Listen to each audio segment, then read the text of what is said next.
Hi hello welcome back to my channel. So ಇವತ್ತು Saturday. Saturday ಸ್ವಲ್ಪ special day lunch ನಡೀತಾ ಇದೆ. So ಇವತ್ತು ಸ್ಯಾಟರ್ಡೇ. ಆ್ಯಕ್ಚುಲಿ ಯೂಶ್ವಲಿ ಸ್ಯಾಟರ್ಡೇ ನಾವು ನಾನ್ ವೆಜ್ ಮಾಡೋದಿಲ್ಲ, ಆದರೆ ಇವತ್ತು ಮಾಡ್ತಾ ಇದ್ದೀವಿ. ಸೊ ಇವತ್ತು ನಾನ್ ವೆಜ್ ಪ್ರಿಪ್ರೇಷನ್ ನಡೀತಾ ಇದೆ. ನಾನು ಆ್ಯಕ್ಚುಲಿ ಸಾಂಬಾರು ಮಾಡಿದೆ. ಸಿಂಪಲಾಗಿ ಚಿಕನ್ ಸಾರು. ಸೊ ಅದು ಬಿಟ್ಟರೆ ಈಗ ಸುಕ್ಕ ಮಾಡ್ತಿದ್ದಾರೆ. ಸೊ ಇಲ್ಲಿ ಅಮ್ಮ ಸುಕ್ಕ ಮಾಡ್ತಿದ್ದಾರೆ.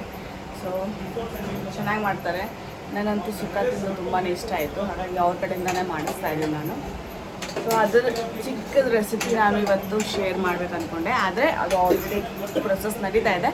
ಸೊ ನಾನು ಹೇಳ್ತೀನಿ ಏನೆಲ್ಲ ಹಾಕಿದ್ದಾರೆ, ಇಲ್ಲಾಂದರೆ ಅವರೇ ಹೇಳ್ತಾರೆ ಏನೆಲ್ಲ ಹಾಕಿದ್ದೀವಿ ಅಂತ ಇದರಲ್ಲಿ. ಬರೋದಾ ಎಣ್ಣೆಗೆ ದಾಲ್ಚಿನ್ನಿ ಲವಂಗ ಒಂದು ಬೇರೆ ಮೆಣಸು ಹಾಕಿದ್ದೀವಿ. ತುಂಬಾ ಡಿಸ್ಟರ್ಬೆನ್ಸ್ ಆಗ್ತಾಯಿತ್ತು, ಹಾಗಾಗಿ ನಾನೀಗ ವಾಯ್ಸ್ ಓವರ್ ಕೊಡ್ತಾಯಿದ್ದೀನಿ. ಇದು ಬಂದು ಚಿಕನ್ ಸುಕ್ಕ. ಸೊ ತುಂಬ ಚೆನ್ನಾಗಿರುತ್ತೆ. ಇದು ಸಾಫ್ಟ್ ಪೀಸಸ್ ಏನಿರುತ್ತಲ್ಲ ಅದರಿಂದ ನಾವು ಈ ಚಿಕನ್ ಸುಕ್ಕನ ಮಾಡ್ತೀವಿ. ಇದು ಖಾರ ಆಗಿರುತ್ತೆ, ತುಂಬ ಚೆನ್ನಾಗಿರುತ್ತೆ. ಅಮ್ಮ ತುಂಬ ಚೆನ್ನಾಗಿ ಮಾಡ್ತಾರೆ. ಸೊ ಹಾಗಾಗಿ ನಾನು ಒಂದು ಚಿಕ್ಕ ರೆಸಿಪಿನ ನಿಮ್ಮೊಂದಿಗೆ ಶೇರ್ ಮಾಡ್ತಾಯಿದ್ದೀನಿ. ಇದು ಈಗ ಎಣ್ಣೆಯಲ್ಲಿ ಸ್ವಲ್ಪ ದಾಲ್ಚಿನ್ನಿ ಲವಂಗ ಮತ್ತು ಇಲೈಚಿ ಏನಿರುತ್ತೆ ಅದು ಸ್ವಲ್ಪ ಫ್ರೈ ಮಾಡ್ಕೊಂಡಿದ್ದಾರೆ. ಅದಾದಮೇಲೆ ಇದಕ್ಕೆ ಈರುಳ್ಳಿ, ಒಂದು ದಪ್ಪ ಈರುಳ್ಳಿ ಮತ್ತು ಒಂದು ಟೊಮೆಟೊ, ಓಕೆ, ಇದನ್ನು ಹಾಕಿ ಈಗ ಫ್ರೈ ಮಾಡ್ಕೊತಿದ್ದಾರೆ. ಚೆನ್ನಾಗಿ ಒಂದು ಸ್ವಲ್ಪ ಗೋಲ್ಡನ್ ಬ್ರೌನ್ ಆಗೋವರೆಗೂ ಫ್ರೈ ಮಾಡಬೇಕು, ಅಂದರೆ ಮೆತ್ತಗಾಗಬೇಕು. ಸೊ ಅದಾದಮೇಲೆ ಈಗ ಏನು ಚಿಕನ್ ಪೀಸಸ್ ಇರುತ್ತೆ ಅದನ್ನು ತೊಳ್ಕೊಂಡು ಚೆನ್ನಾಗಿ ಈ ಪೀಸಸನ್ನು ಇದಕ್ಕೆ ಹಾಕ್ತಾರೆ. ಕೆಲವರು ಏನು ಮಾಡ್ತಾರೆ ಅಂದರೆ, ಅಮ್ಮ ಮೊದಲು ಏನು ಮಾಡ್ತಾಯಿದ್ರು, ಇದಕ್ಕೆ ಸ್ವಲ್ಪ ಬೇಯಿಸಿ ಹಾಕ್ತಾಯಿದ್ರು. ಈಗ ನಾನು ಬೇಯಿಸಿನ ಈಗ ಖಾರದ ಪುಡಿ ಆ್ಯಡ್ ಮಾಡ್ತಿದ್ದಾರೆ. ಅಂದರೆ ಇದು ನಾರ್ಮಲ್ ಬ್ಯಾಡಗಿ ಖಾರ ಏನಂತೀವಿ ಅದು ಅಷ್ಟು ಖಾರ ಇರೋದಿಲ್ಲ. ಸೊ ಸ್ವಲ್ಪ ಜಾಸ್ತಿ ಹಾಕಿದ್ರೇ ಇದಕ್ಕೆ ಖಾರ ಬರೋದು. ಅದು ಮತ್ತು Kashmiri red chilli powder. So ಇದನ್ನು ಹಾಕ್ತಿದ್ದೀವಿ. ಸೊ ಸ್ವಲ್ಪ ಕಲರಿಗೋಸ್ಕರ, ತುಂಬ ಚೆನ್ನಾಗಿ ಕಲರ್ ಬರುತ್ತೆ ಅಂತ. ಸೊ ಚೆನ್ನಾಗಿ ಮಿಕ್ಸ್ ಮಾಡಬೇಕು, ಒಂಥರ ಅರೋಮಾ ಬರುತ್ತೆ ಮತ್ತು ಎಣ್ಣೆ ಬಿಟ್ಕೊಳ್ಳುತ್ತೆ. ಅಲ್ಲಿವರೆಗೂ ಚೆನ್ನಾಗಿ ಮಿಕ್ಸ್ ಮಾಡ್ತಾರೆ. ಈಗ ಇದಕ್ಕೆ ಸ್ವಲ್ಪ ಮೊಸರನ್ನು ಕೂಡ ಆ್ಯಡ್ ಮಾಡ್ತಿದ್ದಾರೆ. ಒಂದು 2 to 3 ಟೇಬಲ್ ಸ್ಪೂನ್ ಅಷ್ಟು ಮೊಸರು ಆ್ಯಡ್ ಮಾಡೋದ್ರಿಂದ ಒಂದು ಫೈನ್ ಸ್ಟ್ರಕ್ಚರ್ ಬರುತ್ತೆ ಮತ್ತು ಥಿಕ್ ಆಗುತ್ತೆ ಸ್ವಲ್ಪ ಗ್ರೇವಿ, ಮತ್ತು ಟೇಸ್ಟ್ ಕೂಡ ತುಂಬ ಚೆನ್ನಾಗಿ ಬರುತ್ತೆ. ಹಾಗಾಗಿ ಮೊಸರನ್ನು ಸ್ವಲ್ಪ ಆ್ಯಡ್ ಮಾಡಬೇಕು. ಸೊ ಇದನ್ನು ಈಗ ಚೆನ್ನಾಗಿ ಫ್ರೈ, ಅಂದರೆ ಎಣ್ಣೆಲ್ಲೇ ಚೆನ್ನಾಗಿ ಫ್ರೈ ಮಾಡಬೇಕು. ಇದು ಒಂದು 15 ಮಿನಿಟ್ಸ್ ಈ ಥರ.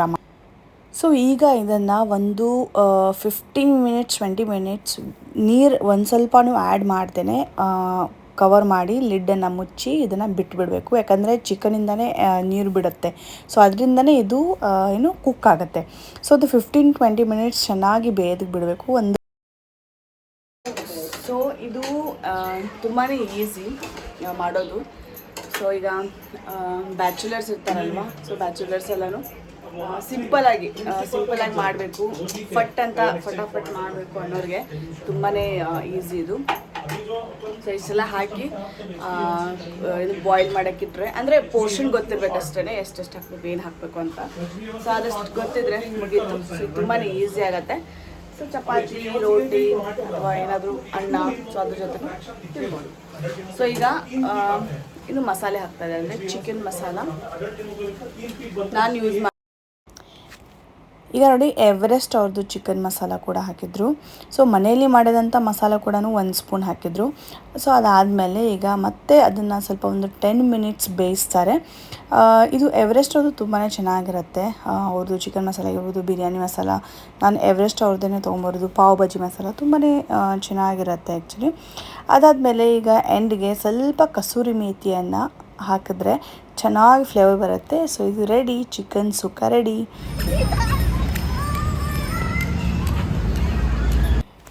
ಸೊ ಈಗ ಸಂಜೆ ನಾನು ಅಮ್ಮೆನ ಕರ್ಕೊಂಡು ಸ್ವಲ್ಪ ವಾಕಿಂಗ್ ಅಂತ ಬಂದಿದ್ದೆ. ಇದು ನನ್ನ ಡೈಲಿ ರೂಟೀನ್ ಆಗಿರುತ್ತೆ. ಅಮ್ಮೆ ತುಂಬ ಚೆನ್ನಾಗಿ ಆಡ್ತಾನೆ, ಅವನಿಗೆ ತುಂಬ ಇಷ್ಟ ಈ ಥರ ಬಾಲೆಲ್ಲ ತೊಗೊಂಡು ಆಡೋದು. ಹಾಗಾಗಿ ಇಲ್ಲಿ ಅಪಾರ್ಟ್ಮೆಂಟ್ ಏನಿದೆ ಅದು ಕೆಳಗಡೆ ಜಿಮ್ ಇದೆ. ಸೊ ಆ ಜಿಮ್ನವ್ರದ್ದೇ ಒಂದು ದೊಡ್ಡ ಸ್ಪೇಸ್ ಇದೆ, ಇಲ್ಲೆಲ್ಲ ಮಕ್ಕಳಿಗೆಲ್ಲ ಆಡೋದಕ್ಕೆ ಅಂತಲೇ ಈ ಥರ ಮಾಡಿದ್ದಾರೆ ಅವರು. ಇದು ನೆಕ್ಸ್ಟ್ ಡೇ ನನ್ನ ವ್ಲಾಗ್ನ ಕಂಟಿನ್ಯೂ ಮಾಡ್ತಾಯಿದ್ದೀನಿ. ಸೊ ಮತ್ತೆ ಒಂದು ರೆಸಿಪಿಯೊಂದಿಗೆ ಸ್ಟಾರ್ಟ್ ಮಾಡಿದ್ದೀನಿ ವ್ಲಾಗ್ನ. ಸೊ ಇದು ಬಂದು ಒಂದು ಸ್ಪೆಷಲ್ ಡಿಶ್ ಅಂತಲೇ ಹೇಳ್ಬೋದು, ನಮ್ಮ ಚೈಲ್ಡ್ಹುಡ್ ಡಿಶ್ ಅಂತಲೇ ಹೇಳ್ಬೋದು. ಇದು ಬಂದು ಚಕ್ಕೋಲ್ಯ. ಗುಜರಾತಿಯವರಾಗಿದ್ದರೆ, ಗುಜರಾತಿ ಗೊತ್ತಿದ್ದರೆ ಇದಕ್ಕೆ ದಾಲ್ ಢೋಕ್ಲಾ ಅಂತಲೂ ಕರೀತಾರೆ. ಅವ್ರು ಸ್ವಲ್ಪ ಸ್ವೀಟ್ ಮಾಡ್ತಾರೆ, ಆದರೆ ನಾವು ಇದು ಖಾರ ಮಾಡ್ತೀವಿ. ಮತ್ತು ಕೆಲವು ಜನಕ್ಕೆ ಗೊತ್ತಿರುತ್ತೆ ಅಂತ ಅಂದ್ಕೊಂಡಿದ್ದೀನಿ. ಇದು ತುಂಬಾ ಇಷ್ಟ ಆಗುತ್ತೆ ನನಗೆ. ಅಂದರೆ ಇದು ಗೋಧಿ ಹಿಟ್ಟೇನಿರುತ್ತೆ ಅದನ್ನು ಕಲಿಸಿ ಅದರಿಂದ ಮಾಡುವಂಥ ಡಿಶ್. ಸೊ ನಾವು ಚಿಕ್ಕವರಿಂದನೂ ತಿಂತೀವಿ ಇದನ್ನು. ಸೊ ಅಮ್ಮ ಬಂದರೆ ಸಾಕು ಇದನ್ನೆಲ್ಲ ನಾನು ಮಾಡಿಸ್ತೀನಿ. ಇದು ಚಿಕನ್ ರೆಸಿಪೀಸ್ ನಾನು ಇದೆಲ್ಲ ಮಾಡ್ತೀನಿ, ಆದ್ರೂ ನನ್ನ ಕಡೆಯಿಂದ ಅಷ್ಟು ನನಗೆ ಸ್ಯಾಟಿಸ್ಫೈಡ್ ಆಗುವಂಥ ಆ ಟೇಸ್ಟ್ ಬರೋದಿಲ್ಲ. ಹಾಗಾಗಿ ಅವ್ರ ಕಡೆಯಿಂದನೇ ನಾನು ಮಾಡಿಸ್ತೀನಿ. ನಾನೆಲ್ಲ ಬೇರೆ ಪ್ರಿಪ್ರೇಷನ್ ಮಾಡಿಕೊಟ್ಟಿರ್ತೀನಿ, ಅವರು ಇದನ್ನು ಮಾಡೋದನ್ನು, ಒಗ್ಗರಣೆ ಹಾಕೋದನ್ನು ಎಲ್ಲ ಮಾಡ್ತಾರೆ ಅವರು. ಸೊ ನೋಡಿ, ಇದಕ್ಕೆ ಮೆಂತ್ಯ ಸೊಪ್ಪು ಮಸ್ಟ್, ಮೆಂತ್ಯ ಸೊಪ್ಪು ಬೇಕೇ ಬೇಕು. ಸೊ ಇದು ಆ್ಯಕ್ಚುಲಿ ಉತ್ತರ ಕರ್ನಾಟಕ ಸ್ಪೆಷಲ್ ಡಿಶ್. ನಾವು ಇದಕ್ಕೆ ಚಕ್ಕೋಲ್ಯ ಅಂತೀವಿ ಅಲ್ಲ, ಚಕ್ಕೋಲ್ಯನ, ಹಾಂ ಚಕ್ಕೋಲ್ಯ. ಸೊ ಏನಾದರೂ ಅಂದ್ಕೊಳ್ಳಿ. ಸೊ ನಿಮ್ಗೆ ಎಷ್ಟು ಮಂದಿ ಗೊತ್ತಿದೆ ಅಂತ ನಂಗೆ ಗೊತ್ತಿಲ್ಲ. ಗೋಧಿ ಹಿಟ್ಟಿನ ಕಡುಬು ಅಂತಾನೆ ಅಂತಾರೆ. ಸೊ ಕೆಲವರು ಬೇರೆ ಬೇರೆ ರೀತಿಯಲ್ಲಿ ಬೇರೆ ಬೇರೆ ಥರ ಕರೀತಾರೆ. ಇದು ನಮ್ಮ ಮನೇಲಿ ಮಾತ್ರ ತುಂಬಾ ಸ್ಪೆಷಲ್. ಆ್ಯಕ್ಚುಲಿ ನಾವು ಏನಾದರೂ ಈ ಥರ ಇದ್ದರೆ, ಮೆಂತ್ಯ ಸೊಪ್ಪಿದ್ರೆ, ಚಪಾತಿ, ಪಲ್ಯ ಅಂದರೆ ಚಪಾತಿ ಪಲ್ಯ ಡೈಲಿ ತಿಂದು ಬೇಜಾರಾಗಿದ್ದರೆ ಸೊ ಈ ಥರ ಏನಾದರೂ ಮಾಡಿ ತಿನ್ಬೋದು. ಈಗ ಇದು ಎಣ್ಣೆಯಲ್ಲಿ ಸ್ವಲ್ಪ ಸಾಸಿವೆ, ಜೀರಿಗೆ ಮತ್ತು ಆನಿಯನ್ ಮತ್ತು ಟೊಮೆಟೊ ಅದನ್ನೆಲ್ಲ ಹಾಕಿ ಸ್ವಲ್ಪ ಫ್ರೈ ಮಾಡಿಕೊಂಡು ಆನಂತರ ಮೆಂತ್ಯ ಸೊಪ್ಪನ್ನು ಹಾಕಿದ್ದಾರೆ. ಮೆಂತ್ಯ ಸೊಪ್ಪು ಇಲ್ಲದೆ ನನಗಂತೂ ಇದನ್ನು ಟೇಸ್ಟ್ ಮಾಡೋದಕ್ಕೆ ಆಗೋದಿಲ್ಲ, ಅಂದರೆ ತಿನ್ನೋದಕ್ಕೆ ಆಗೋದಿಲ್ಲ. ನನಗೆ ಮೆಂತ್ಯ ಸೊಪ್ಪು ಬೇಕೇ ಬೇಕು. ಸೊ ತುಂಬ ಟೇಸ್ಟಿಯಾಗಿರುತ್ತೆ. ಮತ್ತು ಅದಾದಮೇಲೆ ಇಲ್ಲಿ ಸ್ವಲ್ಪ ದಾಲ್ ಹಾಕಬೇಕು. ಇಷ್ಟು ದಾಲ್ ಹಾಕ್ತಾಯಿದ್ವಿ, ಯಾಕಂದರೆ ಕ್ವಾಂಟಿಟಿ ಸ್ವಲ್ಪ ಕಡಿಮೆ ಮಾಡ್ತಾಯಿದ್ವಿ. ಹಾಗಾಗಿ ಇದು ತುರ್ ದಾಲ್ ಸ್ವಲ್ಪ ದಾಲ್ ಹಾಕಬೇಕು, ಸ್ವಲ್ಪ ಥಿಕ್ನೆಸ್ಗೆ ಮತ್ತು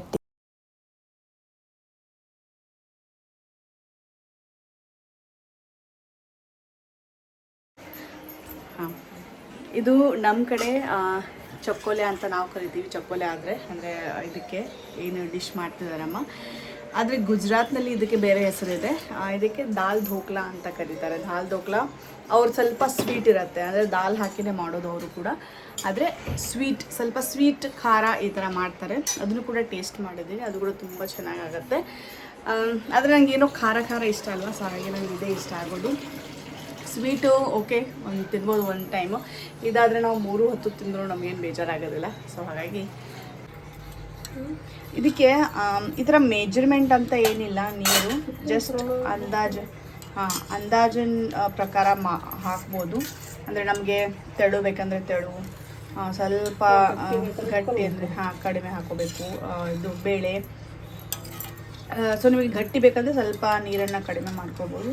ಸೊ ನಮಗೆ ಸ್ವಲ್ಪ ತೆಳು ಇಷ್ಟ ಆಗುತ್ತೆ, ಅಂದರೆ ಮೀಡಿಯಮ್, ಈ ಕಡೆ ಗಟ್ಟಿನೂ ಇಲ್ಲ ಈ ಕಡೆ ತೆಳುನೂ ಇಲ್ಲ, ಮೀಡಿಯಮ್. ಸೊ ಹಾಗಾಗಿ ಇಷ್ಟು ನೀರನ್ನು ಹಾಕಿದ್ದೀವಿ. ಬಾಯ್ಲ್ ಆಗುತ್ತೆ. ಬಾಯ್ಲ್ ಆದಮೇಲೆ ಇದನ್ನು ಉಂಡೆ ಮಾಡಿ ಚಪಾತಿ ಥರ ಲಟ್ಟಿಸಿ ಸ್ಕ್ವೇರ್ ಥರ ಮಾಡಿ ಅದರಲ್ಲಿ ಬಿಡೋದು ಬಾಯ್ಲ್ ಆಗೋದು. ಸೊ ನಾನು ಹೇಳ್ತೀನಿ, ನಾನು ಅದು ಪ್ರೊಸೆಸ್ ತೋರಿಸ್ತೀನಿ ನಿಮಗೆ ಹೇಗೆ ಮಾಡ್ತಾರೆ ಅಂತ. ಐ ಗೆಸ್ ನಿಮಗೆ ಗೊತ್ತಿರುತ್ತೆ, ಸ್ವಲ್ಪ ಆದರೂ ಐಡಿಯಾ ಇರುತ್ತೆ, ನೀವು ನೋಡಿರ್ತೀರ ಅಥವಾ ತಿಂದಿರ್ತೀರ. ಸೊ ಯಾರೆಲ್ಲ ಇದನ್ನು ಮಾಡ್ತೀರಾ ಅಂತ ಜಸ್ಟ್ ಒಂದು ಕಮೆಂಟ್ ಮೂಲಕ ಹೇಳಿ ನನಗೆ. ಸೊ ಈ ಥರನೇ ಮಾಡ್ತೀರಾ ಅಂತ. ಖಾರ ಇದರಲ್ಲಿ ಸಿಹಿ ಬರೋದೇ ಇಲ್ಲ, ಸ್ವಲ್ಪನೂ ಸಿಹಿ ಹಾಕೋದಿಲ್ಲ, ಹಾಗಾಗಿ ಖಾರ ಆಗಿರುತ್ತೆ. ಈಗ ಚಪಾತಿ ಥರ ಲಟ್ಟಿಸ್ಕೋಬೇಕು. ಚಪಾತಿ ಅಂದರೆ ನಾವು ಯೂಶ್ವಲಿ ಹಿಟ್ಟನ್ನು ಹಚ್ಚಿ ಲಟ್ಟಿಸ್ತೀವಿ, ಆದರೆ ಇಲ್ಲಿ ಎಣ್ಣೆ ಹಚ್ಚಿನೇ ಲಟ್ಟಿಸ್ಕೋಬೇಕು. ಸೊ ಅದು ಹಿಟ್ಟನ್ನು ಹಚ್ಚಿ ಲಟ್ಟಿಸಿ ಮತ್ತು ಅದನ್ನು ಕಟ್ ಮಾಡಿದ್ರೆ ಅಷ್ಟು ಚೆನ್ನಾಗಿರೋದಿಲ್ಲ ಅಂತ ಹೇಳ್ತಾರೆ ಟೇಸ್ಟು. ಸೊ ಹಾಗಾಗಿ ಇದನ್ನು ಎಣ್ಣೆ ಹಚ್ಚಿನೇ ಈ ಥರ ಲಟ್ಟಿಸ್ಕೋಬೇಕಾಗತ್ತೆ. ತುಂಬ ತೆಳುನೂ ಇಲ್ಲ, ಸ್ವಲ್ಪ ದಪ್ಪಾಗಿಯೇ ಲಟ್ಟಿಸ್ಕೋಬೇಕು. ಯಾಕಂದರೆ ಇದನ್ನು ನಾವು ಶಂಕರಪಾಳೆ ಥರ ಕಟ್ ಮಾಡಬೇಕಾಗತ್ತೆ. ಈಗ ನೋಡಿ ಈ ಥರ ಕಟ್ ಮಾಡ್ತಿದ್ದಾರೆ ಶಂಕರಪಾಳೆ ಥರ. ತುಂಬಾ ಚೆನ್ನಾಗಿರುತ್ತೆ, ತುಂಬಾ ಟೇಸ್ಟಿ ಅನಿಸುತ್ತೆ. ಇದು ದಾಲ್ ಢೋಕ್ಲಾ ಅಂತೀವಿ ಗುಜರಾತಲ್ಲಿ. ಗುಜರಾತಿಯವರು ದಾಲ್ ಢೋಕ್ಲಾ ಅಂತ ಮಾಡ್ತಾರೆ. ಸ್ವೀಟ್ ರೆಸಿಪಿ ಅವ್ರದ್ದು, ಅಂದರೆ ಸ್ವೀಟ್ ಆಗಿರುತ್ತೆ ಸ್ವಲ್ಪ. ನಾವು ಇಲ್ಲಿ ಖಾರ ಮಾಡ್ತೀವಿ. ಖಾರ ತುಂಬ ಚೆನ್ನಾಗಿರುತ್ತೆ, ಟೇಸ್ಟಿಯಾಗಿರುತ್ತೆ. ಈಗ ಇದನ್ನು ಲಟ್ಟಿಸ್ಕೊಂಡು ಈ ಥರ ಅಂದರೆ ಕಟ್ ಮಾಡಿದ ಮೇಲೆ ಇದನ್ನು ಒಂದೊಂದಾಗಿ ಇದಕ್ಕೆ ಹಾಕ್ಕೊಳ್ತಾ ಹೋಗ್ತೀವಿ. ಸೊ ಅದಾದಮೇಲೆ ಒಂದು 10ರಿಂದ 15 ನಿಮಿಷ ಕುದಿಸಿದ್ರೆ ಆಯಿತು, ಚಕ್ಕುಳಿ ರೆಡಿ ಆಗುತ್ತೆ. ಹಾಂ,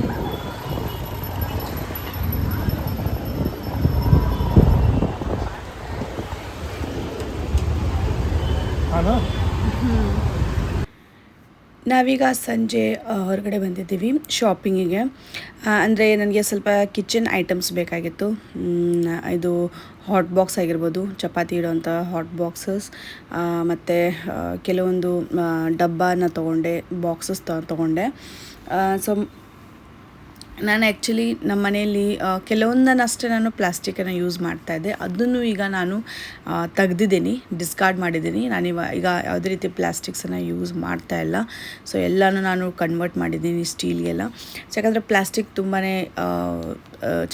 ಅಂದರೆ ಒಳ್ಳೆಯದಲ್ಲ ಅಂತ ಹೇಳ್ತಾರೆ ಹೆಲ್ತ್ಗೆ. ಸೊ ಹಾಗಾಗಿ ಪೂರ್ತಿಯಾಗಿ ನಾನು ಪ್ಲಾಸ್ಟಿಕನ್ನು ತೆಗ್ದಿದ್ದೀನಿ. ನಂದು ಹಾಟ್ ಬಾಕ್ಸ್ ಏನಿತ್ತು ಅದು ಒಳಗಡೆದು ಸ್ಟೀಲ್ ಇತ್ತು, ಮೇಲ್ಗಡೆ ಪ್ಲಾಸ್ಟಿಕ್ ಇತ್ತು. ಸೊ ಫ್ಯಾನ್ಸಿ ಥರ ಬರುತ್ತಲ್ಲ ಆ ರೀತಿ. ಸೊ ಅದನ್ನು ಕೂಡ ನಾನು ಈಗ ತೆಗೆದುಬಿಟ್ಟು ಪೂರ್ತಿ ಸ್ಟೀಲ್ ಇರೋದನ್ನೇ ನಾನು ಪರ್ಚೇಸ್ ಮಾಡಿದ್ದೀನಿ. ಸೊ ಅದಾದಮೇಲೆ ಇಲ್ಲಿ ಹತ್ತಿರದಲ್ಲಿರುವಂಥ ಒಂದು ಮೇಳಾ ಅಂತ ಬಂದಿತ್ತು. ಅಂದರೆ ಇಲ್ಲಿ ಈ ಥರ ಬುಕ್ ಸ್ಟಾಲ್ಸ್ ಇರುತ್ತೆ, ಮತ್ತು ಕೆಲವೊಂದು ಗೇಮ್ಸ್ ಇರುತ್ತೆ, ಕೆಲವೊಂದು ಐಟಮ್ಸ್ ಇರುತ್ತೆ. ಬಟ್ಟೆ ಇಟ್ಟಿರ್ತಾರೆ, ಅಂದರೆ ಜೈಪುರ್ ಕುರ್ತೀಸ್ ಇರುತ್ತೆ, ಮತ್ತು ಕೆಲವೊಂದು ಥಿಂಗ್ಸನ್ನು ಇಟ್ಟಿರ್ತಾರೆ, ಸ್ಟೇಷ್ನರಿ ಐಟಮ್ಸ್ ಎಲ್ಲ. ಸೊ ಆ ಥರ ನೋಡಿದೆ, ಆದರೆ ನಾನು ಯಾವುದೇ ರೀತಿ ಪರ್ಚೇಸ್ ಮಾಡಲಿಲ್ಲ. ಜಸ್ಟ್ ಒಂದು ಬುಕ್ ಪರ್ಚೇಸ್ ಮಾಡಿದೆ. ಅದಾದಮೇಲೆ ಇಲ್ಲಿ ಈ ಥರ ಅಂದರೆ ಗೇಮ್ ಕೂಡ ಇತ್ತು, ಅಂದರೆ ಈ ಥರ ಕಾರ್ಡ್ಸ್. ಸೊ ಅದರಲ್ಲಿ ಕೂಡ ಅಮ್ಮಗೆ ಸ್ವಲ್ಪ ಹೊತ್ತು ಆಡಿಸಿದ್ವಿ. ಅಂದರೆ ಇದೆಲ್ಲ ಸ್ವಲ್ಪ ಅವನಿಗೆ ಇಷ್ಟ ಆಗುತ್ತೆ. ಸೊ ಇದೇ ನೋಡಿ ನಾನು ತೊಗೊಂಡಂಥ ಐಟಮ್ಸ್. ಇದು ಹಾಟ್ ಬಾಕ್ಸ್, ಅಂದರೆ ಚಪಾತಿ ಇಡುವಂಥದ್ದು, ಚಪಾತಿ ರೋಟಿ ಏನಾದರೂ ಇಡಿ. ಸೊ ಇದೊಂಥರ ಹಾಟ್ ಬಾಕ್ಸ್, ಇದೊಂಥರ ಚೆನ್ನಾಗಿದೆ. ಬ್ರ್ಯಾಂಡ್ ಕೂಡ ಚೆನ್ನಾಗಿದೆ, ಗಟ್ಟಿಯಾಗಿದೆ.